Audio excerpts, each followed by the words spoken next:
July 16, 1945. 5:30 in the morning. A nuclear bomb is tested in the American desert. Witnessing the terrifying result, J. Robert Oppenheimer, the creator of this weapon, famously quotes, "Now I am become death, the destroyer of worlds." Tragically, this prophecy came true. Just 20 days after this test, on August 6, 1945, at 8:15 a.m., America dropped the little boy bomb on Hiroshima, Japan. It killed approximately 70,000 people instantly. Over the next 2 months, the death toll doubled. And yet, decades later, humanity is looking for life on the Moon and Mars while still holding the power to destroy Earth. The chemistry, uranium versus plutonium. Oppenheimer developed two types of bombs, Fat Man and Little Boy. Little Boy used uranium-235 as its explosive, while Fat Man used plutonium-239. Both are radioactive, but specific isotopes were chosen because only they can sustain a nuclear fission chain reaction due to their high neutron availability. Here is a shocking comparison of technology. In 1945, the Little Boy bomb contained 64 kilograms of enriched uranium, which produced an explosion equivalent to 15,000 tons of TNT. But today, technology has advanced so much that just 1 kilogram of modern uranium can release energy equal to 20,000 tons of TNT. That is nearly 80 times more powerful than the Hiroshima bomb. To put this power into perspective, in a thermal power plant, we burn coal to make electricity. In a nuclear plant, we use uranium. 1 kilogram of uranium produces the same energy as 2.7 million kilograms of coal. The chain reaction, how it works. So, how does a rock release this much power? Uranium atoms are stable under normal conditions. To release energy, we have to destabilize them. We do this by firing a neutron at the atom. When a neutron hits a uranium-235 atom, it becomes unstable and splits into two smaller atoms. This split releases tremendous energy and shoots out 3 new neutrons. These 3 neutrons are traveling at 30% the speed of light. They smash into other uranium atoms, splitting them, releasing more energy and more neutrons. This creates an uncontrolled chain reaction that continues until the energy from every uranium atom is unleashed. The engineering, the gun-type assembly. This reaction happens inside the bomb, but triggering it requires a very specific design. The Little Boy used a gun-type mechanism. The bomb was 10 feet long, 28 inches in diameter, and weighed 4,400 kilograms, about 9,700 pounds.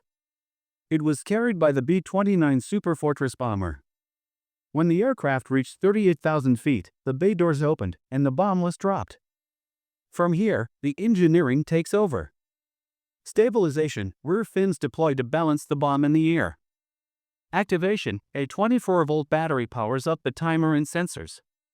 A barometer sensor constantly measures the height, while radar sensors on the body scan the ground.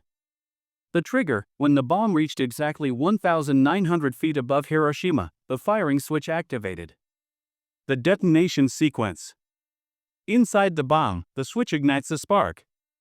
This spark hits a silk bag filled with cordite powder. Cordite is a smokeless propellant. When it explodes, it pushes a tungsten carbide disc forward. Attached to this disc is a bullet, a cylinder of uranium-235 weighing 38.4 kilograms. This is the subcritical mass. The explosion shoots this uranium bullet forward at 300 meters per second.